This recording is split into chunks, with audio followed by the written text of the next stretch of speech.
There's a moment in your life when you look at someone you love, and the fear of losing them hits you harder than the love itself. You don't say it out loud, but it sits behind your smile. It lingers behind every text you read twice, and it twists itself into every silent pause that feels just a little too long, and you don't even realize it yet. But this fear has already started shaping how you love, how you speak, how you move, and how you hold yourself together around them. It usually starts on the outside, in the little moments that seem harmless, a message left unread for a few minutes, a subtle shift in their tone, a night when they're quieter than usual, or just distracted, or just tired. To anyone else, it's nothing. But to someone wired with anxious attachment, it feels like a warning you can't ignore, because your body reacts before your mind can explain anything, and suddenly your chest tightens, your stomach drops, and your thoughts start racing toward the worst-case scenario, even though nothing actually happened. You feel the tension build, and it builds quietly, like a storm forming behind your ribs, and you try to steady yourself, but the fear always shows up faster than the logic, and what makes it harder is that no one else sees this part. On the outside, you look calm, supportive, patient, easy to love, but on the inside, you're scanning every detail, every silence, every little shift in their energy, trying to make sure nothing is slipping away. You start replaying conversations, reading between lines that never existed, and analyzing tone like it's a map to safety.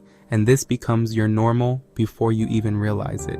Because the fear isn't really about them, it's about the possibility of being left again, abandoned again, forgotten again, in ways your heart still remembers, even if you've outgrown the people who caused it. An anxious attachment turns that memory into muscle memory, so you stay alert, you stay aware, you stay ready to catch the moment something changes, even if nothing is changing at all. You start people-pleasing without calling it that, adjusting your needs before anyone asks, shrinking your voice so you don't seem too much, giving more than you receive, because giving feels safer than losing. You hold on to people gently, but also tightly, and sometimes desperately, because you're terrified that one wrong move from you could make them walk away. And what's wild is that you don't do it because you're weak. You do it because you're loyal, because you feel deeply, because you attach with your whole heart, and you don't know how to love halfway. But anxious attachment teaches you to love like survival, not like connection. It teaches you to stay hyper-aware instead of feeling secure. It teaches you to anticipate loss instead of trusting stability. It teaches you to chase reassurance instead of receiving it naturally, and in the process, you start losing pieces of yourself just to avoid losing someone else. You might find yourself apologizing for things that weren't your fault, giving explanations no one asked for, or checking in constantly just to make sure the relationship hasn't shifted without warning. Your nervous system becomes the relationship's early warning system, predicting storms that never arrive. And when someone pulls back, even slightly, it feels like the floor disappears beneath you, because every part of you has been trained to brace for abandonment. You feel it in your breath, you feel it in your skin, you feel it in the way your thoughts get louder and faster and heavier. And the worst part is you start believing the fear is you, when really it's just something you learned. You learned that love is unstable. You learned that people are unpredictable. You learned that safety disappears without warning. And anxious attachment makes you live like that lesson is still happening in real time. But here's the deeper truth. That fear of losing someone isn't a flaw. It's a signal. It shows how deeply you care.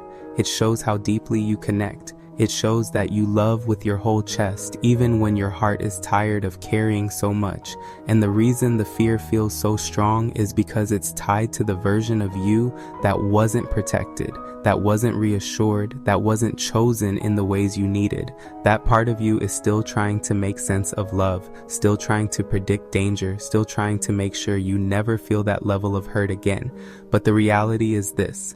Anxious attachment doesn't mean you're doomed in relationships. It just means you're sensitive to shifts, tuned into emotional frequencies other people ignore, and wired to protect your heart before it cracks again. And sensitivity isn't a weakness, it's awareness, it's depth.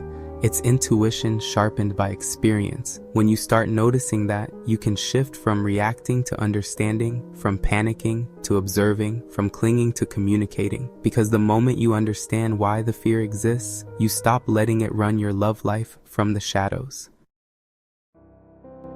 You start realizing you're not broken. You're just wired to care intensely, and intensely caring people feel lost before it even happens. You start realizing your fear isn't a sign that something is wrong with you. It's a sign that you've been trying to love without ever feeling fully safe. And slowly, you learn that you don't have to earn closeness, or chase reassurance, or hold yourself smaller just to be kept. You learn that love doesn't have to feel like waiting for the ground to fall away. And the truth is simple. You are not too much. You are not clingy. You are not hard to love. You are someone learning how to feel safe in a world that didn't always keep you safe. And the moment you understand that, something shifts. You stop fearing the moment someone leaves, and you start recognizing the moment someone truly stays.